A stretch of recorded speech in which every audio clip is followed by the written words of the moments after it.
शेवटची तारीख 31 डिसेंबर. लवकर फॉर्म भरून घ्या. चॅनलला सबस्क्राईब करून घ्या. लवकर फॉर्म भरून घ्या. चॅनलला सबस्क्राईब करून घ्या. अभ्यासाची तयारी पूर्ण होईल आणि हातात तुमच्या 38,000 पगार येईल.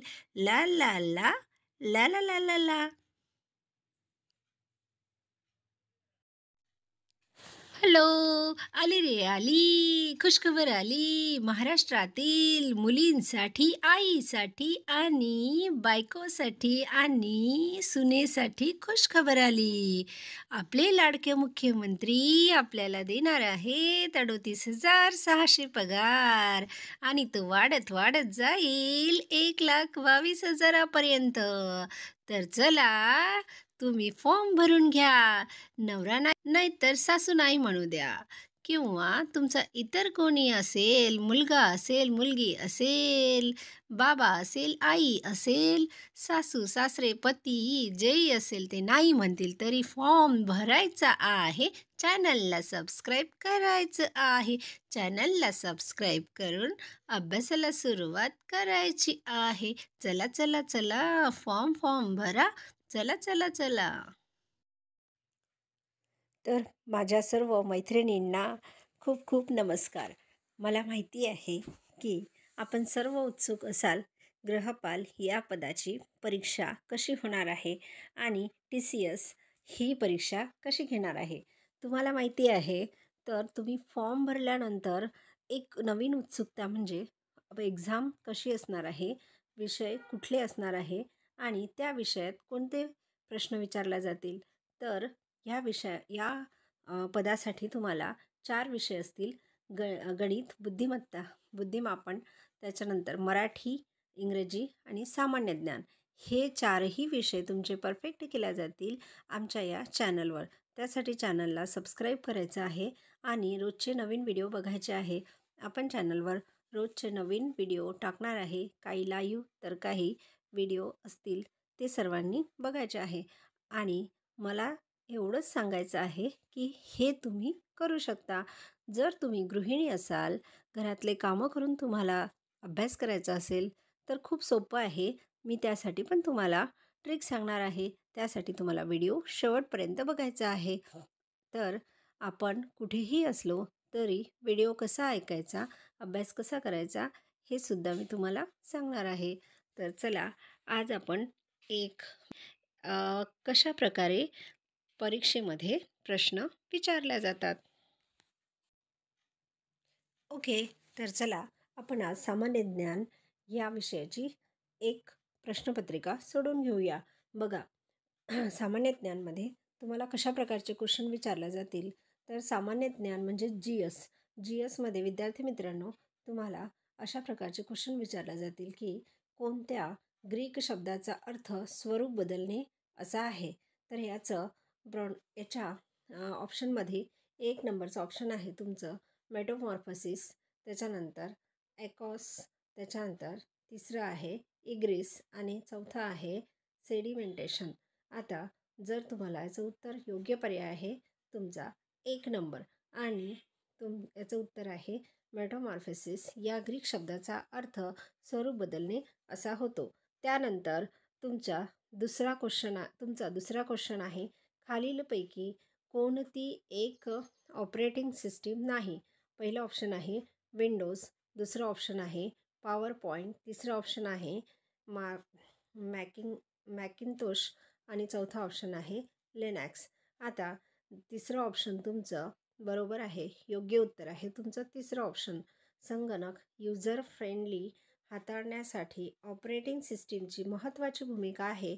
सध्या बहुप्रचलित ऑपरेटिंग सिस्टीम खालीलप्रमाणे आहेत. ठीक आहे, तर त्यानंतर तिसऱ्या नंबरचं उत्तर तुमचं तिसरं ऑप्शन नंबर 2 तुमचं काय आहे, याचं करेक्ट ॲन्सर आहे. पॉवर पॉईंट हे तुमचं करेक्ट ॲन्सर आहे.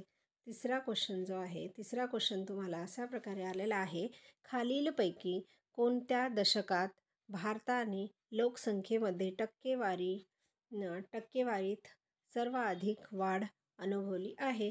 तर याचं ऑप्शन क्रमांक ए हे करेक्ट उत्तर आहे. 1961 1971 या दरम्यान लोकसंख्येची दरवाढ झालेली आहे. बघा, दशक आणि दरवाढीमध्ये तुम्ही जर बघितला तर त्याचा चार्ट तुमच्या लक्षात येईल. 1951 ते 1961ला 21.64% आणि 1961 ते 1971ला 24.80%. 1971 ते 1981ला 24.66%. तर 1981 ते 1991ला 23.87%. 1991 ते 2001 या दरम्यान 21.54%. तर 2001 ते 2011ला 17.72% वाढ झालेली दिसून येते. यावरून आपल्या लक्षात येते की 1961 ते 1971 या दरम्यान दशकात सर्वाधिक लोकसंख्या वाढ झालेली आहे आणि ती आहे 24.80% झालेली आहे. तर बघा, चौथ्या नंबरचा क्वेश्चन आहे तुमचा. भारतातील पहिला व्हर्टिकल लिफ्ट सी ब्रिज खालीलपैकी कोणत्या राज्यात आहे? ऑप्शन आहे एक आंध्र, दुसरं तामिळ, तिसरं ऑप्शन आहे तुमचं महाराष्ट्र आणि चौथा आहे केरळ. तर योग्य उत्तर आहे तुमचं 2. योग्य उत्तर आहे तुमचं 2.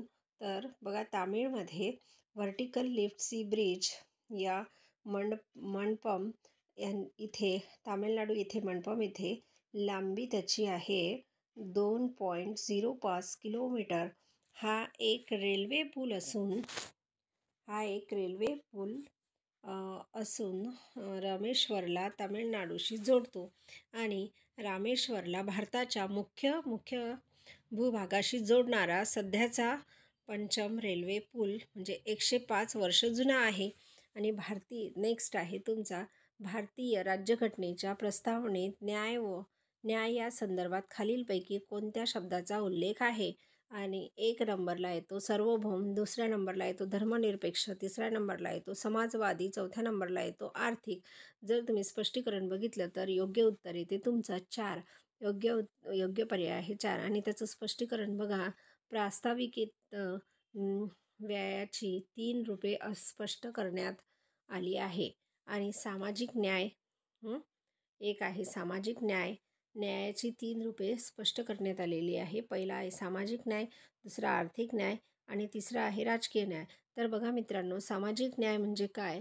म्हणजे जात, वर्ण, वंश, धर्म, लिंग इत्यादी सारख्या कोणत्याही सामाजिक भेदभावांचा शिवाय सर्व नागरिकांना समान न्याय मिळेल अशा प्रकारचा न्याय. आणि आर्थिक न्याय म्हणजे काय? उत्पन्न व संपत्तीची विषमता नष्ट करण्यासाठी प्रत्येक प्रयत्न करणे हे म्हणजे आर्थिक न्याय. आणि राजकीय न्याय म्हणजे काय? तर सर्वांना समान व राजकीय हक्क, सार्वत्रिक प्रौढ मतदान पद्धती, राजकीय संधी, समानता इत्यादींचा समावेश होतो. नंतर बघा, म्हणून या क्वेश्चनचा ऑप्शन जे आहे ते 4 नंबर असणार आहे. त्यानंतर 6 नंबरचा क्वेश्चन आहे तुमचा. त्याचा पर्याय बघा, भारताच्या 2011च्या जनगणनेनुसार बिहारची साक्षरता दर किती आहे? तर मित्रांनो, तुम्हाला इथे 4 ऑप्शन दिलेले आहे आणि पहिलं ऑप्शन आहे 55.80%, तर दुसरं ऑप्शन आहे 61.80%, तिसरं ऑप्शन आहे 51.80% आणि चौथं ऑप्शन आहे 65.80%.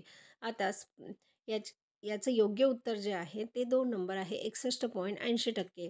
बघा, जर तुम्ही स्पष्टीकरण बघितलं तर सर्वाधिक साक्षर राज्यामध्ये आपण जर बघायला गेलो तर केरळ येतं. केरळ हे 94% साक्षर आहे.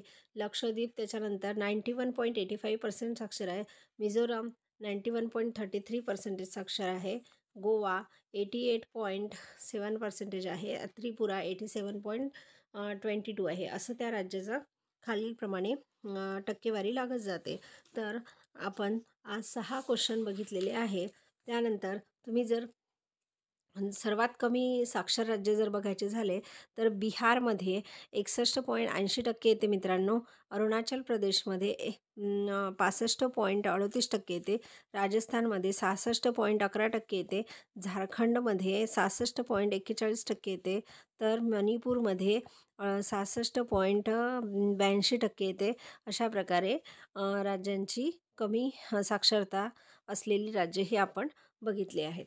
तर मित्रांनो, रोजच तुम्हाला अशा क्वेश्चन तुम्हाला बघायला मिळणार आहेत आणि नवीन नवीन व्हिडिओ आपण आपल्या चॅनलवर अपलोड करणार आहे. त्यामुळे गृहपालची तयारी जर करत असाल तर आपणही चॅनलला सबस्क्राईब करा आणि आपल्या मित्रांनाही याचा फायदा द्या. आपल्या मैत्रिणींना पाठवा आणि मित्रांनासुद्धा पाठवा. कारण सर्वसामान्यामध्ये 62 जागा ह्या आहेत. त्यामध्ये पुरुषसुद्धा गृहपाल या पदासाठी अर्ज करू शकतात. त्यामुळे आपल्याला आपल्या मित्रांना पण पाठवायचं आहे. आपला भाऊ असेल किंवा आणखी कोणी जर फॉर्म भरला असेल तर त्यांनासुद्धा याची माहिती द्या. चला धन्यवाद. आणि हे या प्रश्नांबाहेरचे कुठलेही प्रश्न तुम्हाला एक्झामला येणार नाहीत. चला तर मग भेटूया नेक्स्ट व्हिडिओमध्ये. बाय.